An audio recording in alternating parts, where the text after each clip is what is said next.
Salut tout le monde, c'est Alice. Bienvenue dans les matins d'Alice pour ce lundi 16 janvier 2023.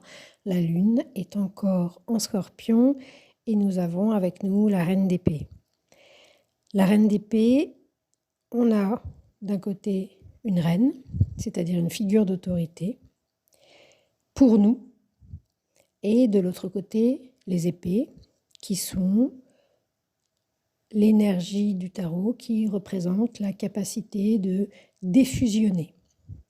Ça n'est pas de l'action, ça n'est pas donc du corps en action, ça n'est pas des coupes, donc c'est pas du corps intérieur dans sa résonance et dans son accueil, ça n'est pas du denier, ça n'est pas de la matière, c'est des épées, on diffusionne, c'est-à-dire qu'on peut mettre des mots sur les choses pour ne pas s'identifier à ce qu'on a vécu. Il y a une prise de recul. Avec la reine d'épée, donc on a une figure d'autorité qui nous guide ou peut-être face à laquelle on se sent un peu nul parce que justement on n'arrive pas, on n'est pas à sa hauteur. Quoi qu'il en soit, il y a cette idée avec la reine d'épée au niveau justement du maternant.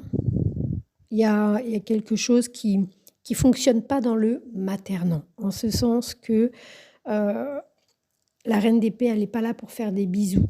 Elle est là pour nous faire grandir et tenir debout par nous-mêmes tout seuls. Et non pas dans quelque chose qui va recréer une addiction, une dépendance, une répétition continuellement, sauf que c'est toujours avec des autres personnes. La reine d'épée, grosso modo, elle nous apprend à être seule. Il y a une énergie capricornienne avec cette figure. Il y a beaucoup d'exigences, donc vis-à-vis d'elle-même, mais vis-à-vis évidemment des personnes qu'elle affectionne. C'est pas quelqu'un qui est sans cœur, c'est quelqu'un qui justement protège fortement son territoire, son cœur, qu'elle n'a que trop blessé. Il y a une dignité, c'est une énergie de dignité quoi qu'il arrive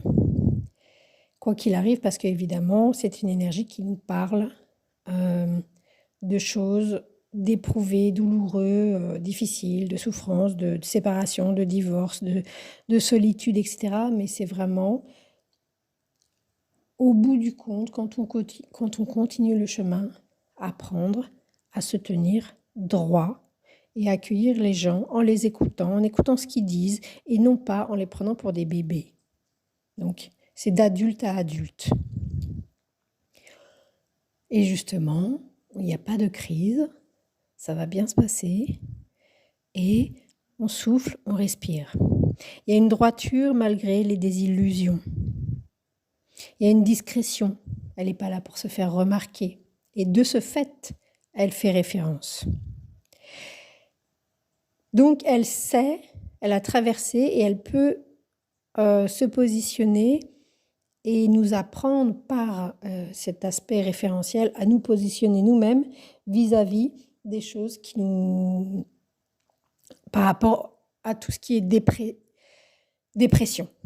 Il y a beaucoup de tristesse, de dépression, de solitude, de choses très douloureuses qui sont transportées par cette énergie pour commencer ce début de semaine, mais pour grandir, vraiment pour grandir et la vie continue.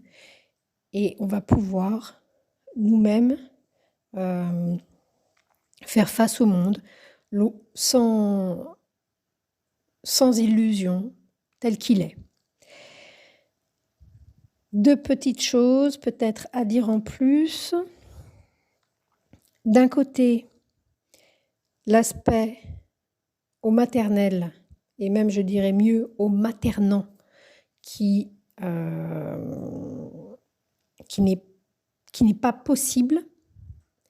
Et peut-être que c'est de là d'où vient la souffrance, avec cette énergie-là, que ce soit une stérilité, que ce soit des retards menstruels non désirées, que ce soit éventuellement une ménopause, que ce soit de la frigidité, une insatisfaction par rapport à la chair, au plaisir et aux émotions, parce qu'il y a eu une déception. Peut-être on a trop attendu quelque chose de l'autre, peut-être ceci, cela.